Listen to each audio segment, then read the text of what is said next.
Vincent Malloy is 7 years old. He's always polite and does what he's told. For a boy his age, he's considerate and nice. But he wants to be just like Vincent Price.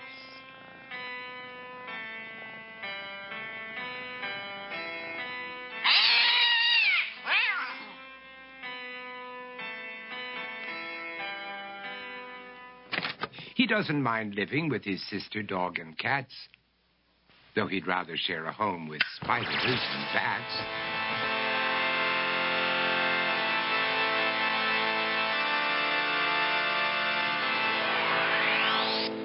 There he could reflect on the horrors he's invented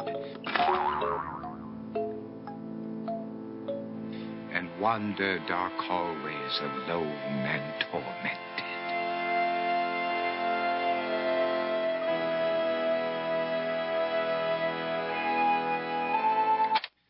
Vincent is nice when his aunt comes to see him, but imagines dipping her in wax for his wax museum.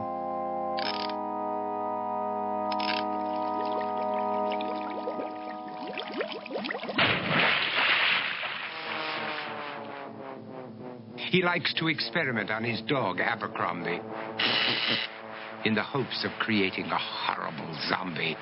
So he and his horrible zombie dog could go searching for victims in the London fog. His thoughts, though, aren't only of ghoulish crime. He likes to paint and read to pass some of the time. While other kids read books like Go, Jane, Go, Vincent's favorite author is Edgar Allan Poe. One night, while reading a gruesome tale, he read a passage that made him turn pale. Such horrible news he could not survive, for his beautiful wife had been buried alive.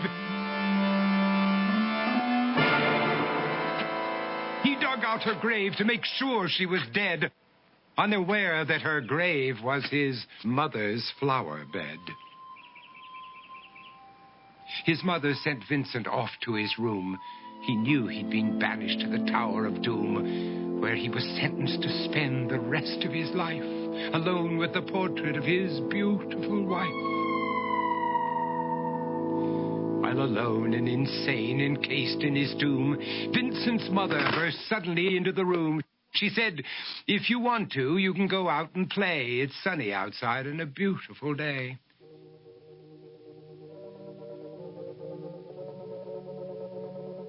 Vincent tried to talk, but he just couldn't speak. The years of isolation had made him quite weak. So he took out some paper and scrawled with a pen, "I am possessed by this house and can never leave it again." His mother said, "You're not possessed and you're not almost dead. These games that you play are all in your head.